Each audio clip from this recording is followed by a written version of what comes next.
You're getting psyched up to take your captain's license test, and you want to know how to ace it.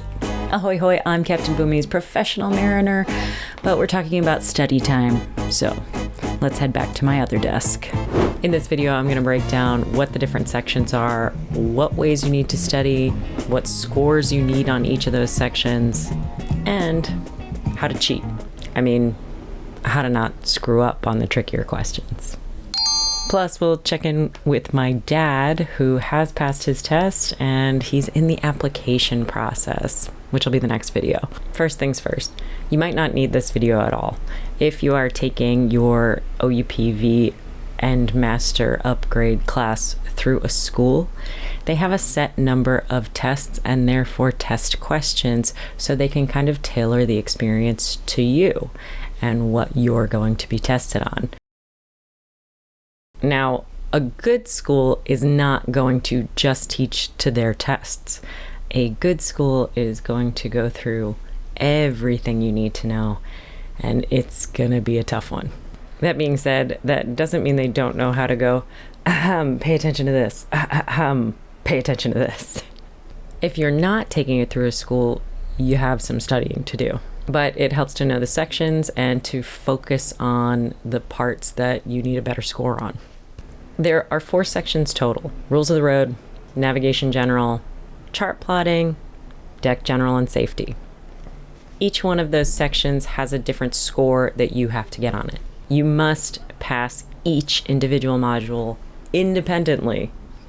You can't average your scores out for a high score. Doesn't work that way. For most people, the rules of the road is the one that requires the most studying. It's also the one that I'm going to share my best trick for not screwing up. You need to get a 90% on rules of the road. That's 45 out of 50 questions right. And the test bank is extensive. But where people screw up, even when they know their rules, is by not paying attention to whether they're asking for inland or international in the question. Here's an example. In a crossing situation on international waters, a short blast by the giveaway vessel indicates that the vessel A is holding course and speed, B is turning to starboard, C intends to pass port to port, D will keep out of the way of the stand-on vessel. The correct answer for this one is B, is turning to starboard. This is important because international versus inland will tell you whether or not a sound signal has the intent or has the indication. It's a weird little difference, but if you know your inland versus your international, it'll make a big difference on how well you do on this test. Now, here's an example of one that applies to both inland and international rules. Which vessel sounds the same fog signal when underway or at anchor? A sailing vessel. B, a vessel constrained by her draft. C, a vessel restricted in her ability to maneuver. D, a vessel not under command. The correct answer is C, a vessel restricted in her ability to maneuver. Here's the trick. It's a lot of memorization, and it's important memorization, and it should be the kind of stuff that you as a captain have at your fingertips at all times. But in a test situation, I understand sometimes these things can be a bit flustering. So the secret is, at the very beginning of the test, you are allowed to have some scratch paper. So write down anything you know about your sound signals, your day shapes, your lights, so that you don't forget them after you've read through a bunch of questions and their wrong answers. Just scribble it all down before you even start the test. In fact, that should be a big part of your practicing. Write down as much as you can about your sound signals, your lights, and all of your crossing situations. Navigation general. In this section, you must pass with 70% or 35 questions correct out of a total of 50. If you paid a little bit of attention in high school science classes and you know something about your weather, that's 5 of the questions right there. Know your clouds. You'll also be asked questions about tides, currents, aids to navigation, and the use of the light list and coast pilot. I found this section of the test to be particularly easy, partly because if you've been around boats long enough, you've probably encountered most of this stuff. You'll see questions like, a position obtained by taking 3 or more bearings is called a dead reckoning position, B, estimated position, C, fix, D, running fix. The correct answer here is fix.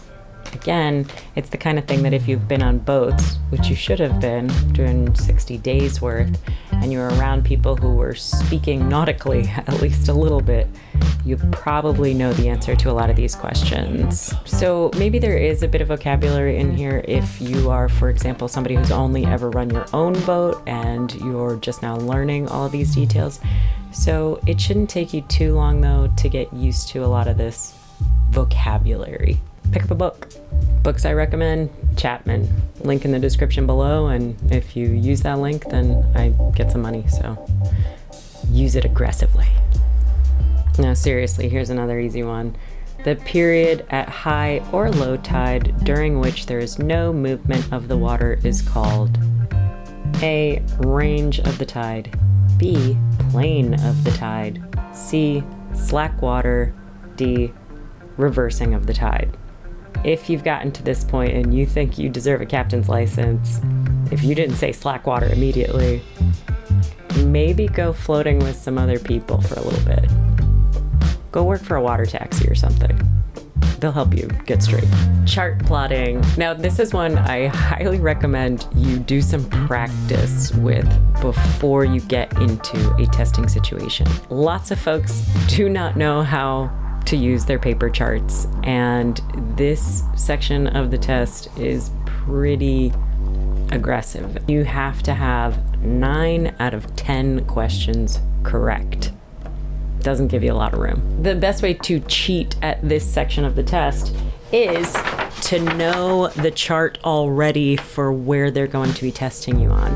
They can use different charts for this exam. So if it's an area that you know well, then you know where Stinky Pete's pilot house tower is and where Bumpy Pimple Shoals is located. So you're going to have an easier time finding these locations on the chart, and it just means you have more time to really work the problem. Find out where they're going to be testing you on and get to know that chart really well. Deck general and safety. This section of the test can be the biggest gamble if you're not taking it with a school that has sort of tailored it towards the type of sailor you are and the type of sailing you're going to do. This section of the test can run the gambit from firefighting and marlinspike seamanship to ship controls and construction and maritime law. This one can be a real grab bag of stuff. There's some basic stuff in here, like this question. If your vessel is dragging her anchor in a strong wind, you should A, shorten the scope of anchor line, B, increase the scope of anchor line, C, put over the sea anchor, D, put over a stern anchor. The answer here is B.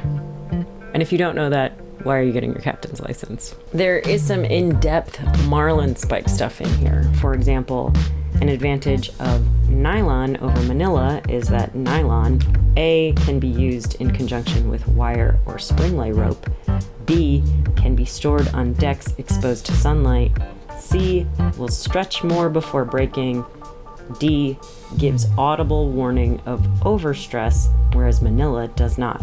If I hadn't been exposed to the people I'd been exposed to, there's no way I would have known the answer to this, but my best guess would have been, will stretch more before breaking.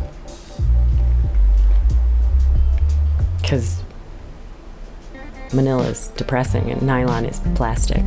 If you're not taking your exam with a school that sort of knows what type of sailing you're planning on doing, you might get hit with questions that are intended for larger cargo vessels like this one. For small angles of inclination, if the kg were equal to the km, which is true concerning the vessel?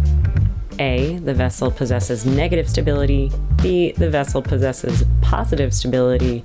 C, the vessel possesses maximum stability. D, the vessel possesses neutral stability. The correct answer here is D. The vessel possesses neutral stability. But I could see a lot of very capable sailors not knowing what kg is, what km is, and still being exceptional captains. These are details that a larger cargo vessel crew is going to want to know, because at some point they are responsible for the loading and unloading of that cargo, and stability is the name of the game. However, most sailors that I know, that I'm talking to, are going to be doing more general calculations that have to do with their holding tanks rather than full cargo. Okay, so those are the tests and the sections of the OUPV. But I said in a previous video that if you have the sea time to go for your OUPV, then you should absolutely go for your master upgrade. And here's why. The next test is an open book test for your master upgrade. It basically is, do you understand how to look up the information that you're going to need as a master mariner? It really is about being able to quickly find references in the CFR. What is the CFR? The Code of Federal Regulations. And that's most of what that test is. Sometimes you'll get lucky and you'll be like, oh, I just know the answer to that. But most of the time, it is very specific legal questions that you would have to know as the master of a vessel. I suppose the number one trick to getting your captain's license easily is to take it through a school.